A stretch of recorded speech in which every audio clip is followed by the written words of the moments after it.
Hey, well, hello to everyone out there in YouTube land. I hope that everybody is doing well. I'm doing pretty good. Thank you so much for asking. I just wanted to come kind of quickly just to encourage us as wives, as women, as daughters, as mothers, um, to do our best to be the wisest as we can be. We are called, I believe that as women, we are called to be wise. Um, and this message also can, of course, be conveyed to men as well. Men can use some of the tidbits from it as well. But yeah, I believe that we are called to be wise. And at this time, and not just at this time, I just believe that every step of our life, we should not live above our means, but we should live beneath our means. I mean, like well beneath our means, because it's just I don't think it's wisdom to be so extravagant and wasteful and excessive. The things that we have could be used, much better than we do, especially those of us who are wives and or mothers, even daughters, because if you're taking care of your parents, or if you're responsible, someone who is responsible for taking care of their elderly parents or senior parents or senior aunts, uncles, whoever is senior in your family, you can't just, be spending money willy nilly, and or when you have products in your home, the things in your home, you should also be careful with them. When you're making a meal, the meal should be as economical and frugal as possible, nutritious, of course, but it should also be frugal, and it should not be things that are wasted. You make enough for the family, and if you're going to do batch cooking, you make enough for the what you're going to eat that day, and then what you're going, you could some that you can put away in the freezer for another meal or two. But I see so many of us who are not teaching this to younger generations, and who are, again, very wasteful, very excessive. Many people are not, even, they don't even have the finances to live in a certain way, but they are trying to live that way on credit cards and other things. That's really fake life. It's not genuine, and it doesn't look newer to you as being a genuine person. It's like you're a fake person, or you're a person trying to be someone else, and or you're not there yet. If you're not there, you stay where you are until you're able to make it. But if you live beneath your means, you can do it. There are so many resources out here in this world, especially if in America, not just in America, other places as well. But I'm speaking about America right now. But there are so many resources, there are so many ways that you can live very nicely, very comfortable, and very cleanly and decently and stressless, because I would think that it's very stressful to try to have new outfits every day, okay, to change my furnishings all every month, every year. And I'm not even finished paying off, in quotes, the bill from the other furniture that I purchased, you know, and because a lot of people, again, you're buying things on credit. You're not even saving up the money. I mean, there are so many credit unions and or other financial institutions that help you save up money to get to reach a goal in order to purchase something.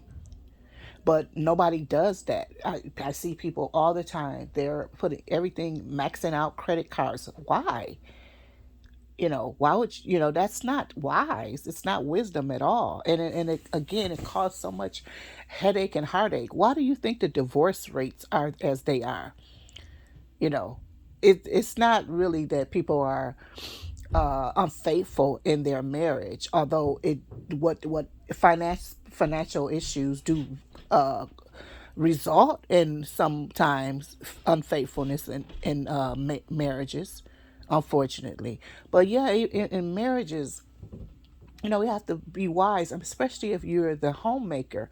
You can't have this man out here busting himself to make money for the family, and then we only make 40,000. Let's just say, for instance, we only make $40,000 per year, and that's pretty low, but a person can make it, depending on which region they live in. But let's say $60,000 per year, but you're spending like we he's making $100,000 a year, and the man has no time. He's stressed out. He's looking at these bills and stuff. No, that's not good, sister. That's not a good thing. You know, you have to respect your husband.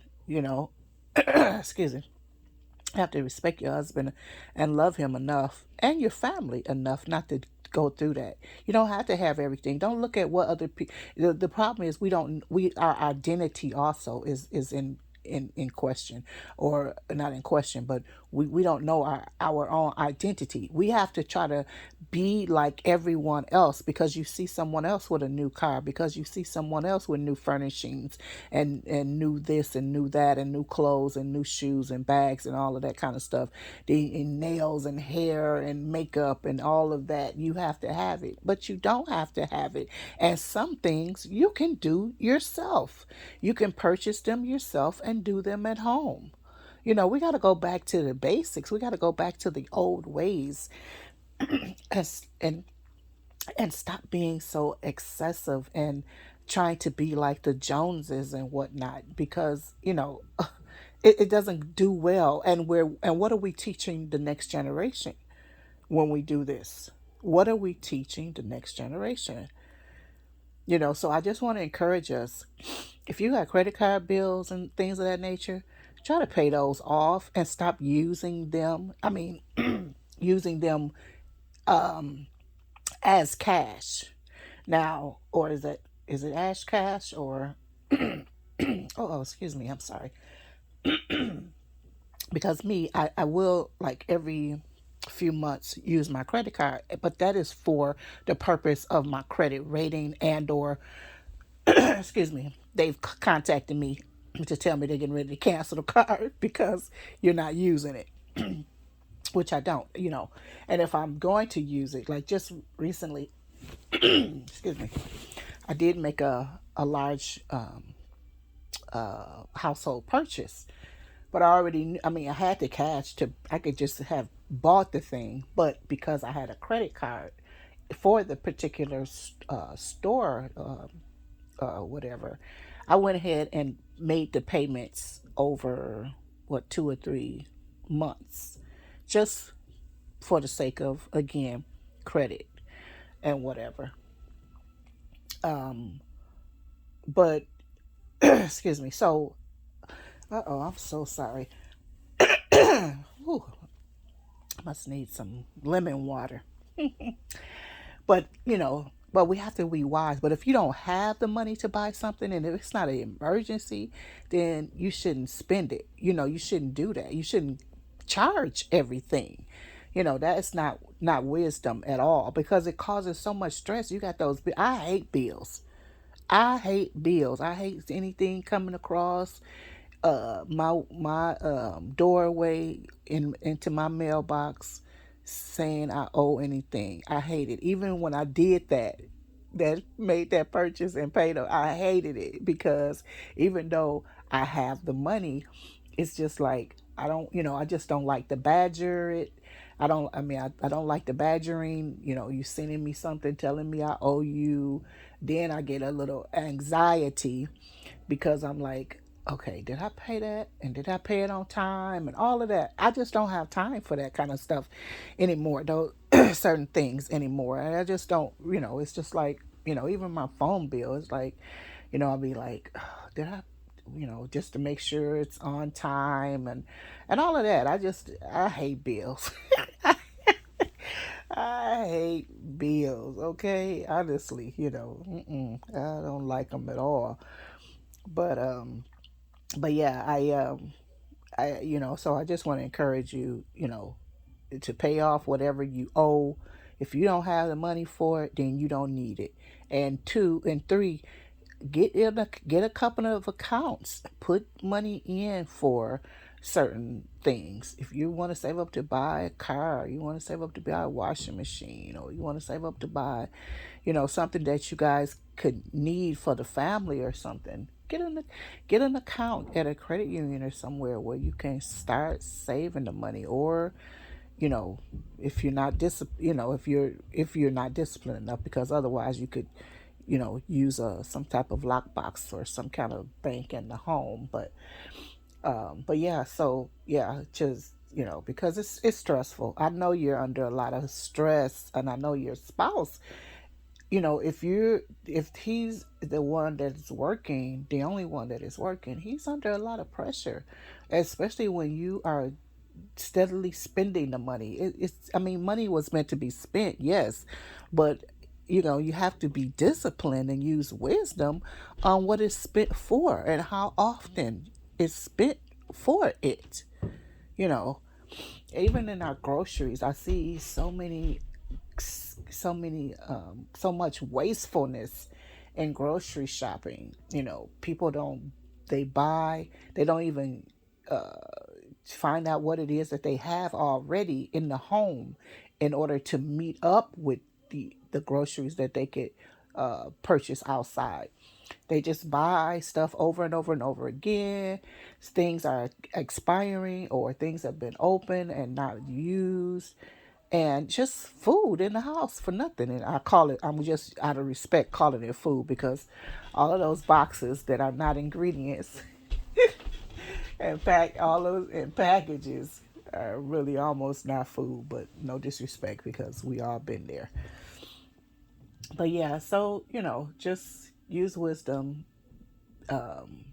be more frugal, use wisdom when whatever you have, in the home as food already. See what you can pair it up with, you know, uh, before going out and buying a bunch of other stuff. Learn how to preserve food and whatnot, and put food on your own pantry shelves and things of that nature. There's just so many things that we could do. I want you to drop in the comments what is wisdom to you? What kind of wise or frugal methods do you take in your home, or what do you suggest to younger homemakers, or homemakers who have went astray, who are rebels and on the run there, because some of them are just, and they're older women, some of them, and they're just out here doing crazy stuff. And no disrespect to you, but yeah, you got to do better than that, because you're not doing well for anyone, when you misbehave like that. It's just better if we do better. So anyway, I hope that I've said something that was helpful, and not necessarily what's the word? I'm I want to say disrespectful, because of lack of a better term at this point, but offensive. Yeah. Hope that you have not been offended, but have been encouraged to slam down your spending and whatnot. Use wisdom in making purchases. If you don't need something, there's no need to purchase it. You know, just shave off wherever you can shave off. I mean, it's going to do you a world of good. I remember when the Lord first called me to start living beneath my means, and I was like, oh, although I've never been like a very not have never been a wasteful person. I came up in an era, and when I say this, it sounds like I'm joking, but I call it a depression era, because the era that I came up in, I had 4 children. I was a young mother. I was in school. There was, so the funds were not there, and I had to do what I had to do to make ends meet. And and a lot of, which, only took me twice, like I think it was two times, to be broke in order for me to get the picture. Okay, this is not how you're supposed to live. You got to live beneath your, well beneath your means, because I was at that time, I most of the people that I was in company with, which was a really best friend and a couple of cousins, and they didn't have, none of them had children, and but they all had an income, and or I shouldn't, maybe not even an income at that time. I think the cousins' parents still taking care of them, but they had excess of, funds, meaning, they had money to spend or whatever, and do whatever they wanted to do with their money, because they didn't have children and they didn't have bills and all of that. But at that point, I had children and bills. So I couldn't live like they lived in, whatever. But it took me twice, two times, to be broke and not have any money. I had food, because one thing I believe in, even if you don't have money in your house, have food, and have your toiletries and things like that need to be in the house. Because I don't really mind if I'm broke, if long as there's food in the house. As long as all of my bills are paid, food is in the house, and I got my toiletries, then I don't really mind, you know, being without money, because I have everything I need, really. But so it was twice that happened, and I didn't have money, and it was like, no, this can't happen while you have children in the home and whatnot. You have people that you need to be responsible for. And from that time, I had always lived very, frugal and things like that. I buy deals, buy, when I purchase their clothes, and purchase food and pay bills and stuff like that. Always did it with wisdom in mind, and frugality, and whatnot. And then, like I said, later in life, God called me to live beneath my means, which came very much in handy, because some years, or was it maybe the next year or a couple of years after that, I, there was a reason why I had to live like that, which I'm really, really grateful for, and that's how I've been living ever since. I just don't spend money anyway, anyhow. My family, they'll laugh about it, but then they'll say, "But it's good that she do that, because the money come in handy, or this and that and the other." Because truly, it should be like that. You know, but I don't spend money anyway, anyhow. And I like good things and nice things. I believe in having quality things, but there's a way to get all of those things that I like, you know, without going overboard, and without having to stress out trying to wonder how I'm going to pay for it. And these things are, if it's not food and a roof over your head and stuff like that, I believe people don't really need certain things. It's just they're trying to be like somebody else, and somebody else who has a miserable life. People who, now, no disrespect, please don't be offended and take this the wrong way, but people who dress up the outside in such a way that's excessive, and designer this, designer that, they don't have certain inside. Some people, they don't have it inside. They don't have the joy. They don't have hope. They don't have you know, that's why they do dress up the outside. All kind of extravagant vehicles and homes, and stuff in their house. They're trying to get a joy, trying to have happiness, trying to have peace. But you can't have it in those things. You can only really have it in Christ Jesus, to be honest with you. Only peace and joy and sufficiency, and or well, I said peace, comes in Christ. And if a person doesn't have Christ, they're gonna look outside for everything, you know.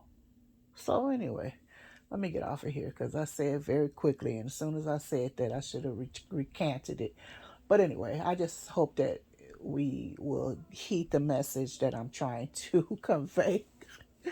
not be offended by anything that I'm saying, but just use wisdom in this life for our family's sake, for our community's sake. God bless you.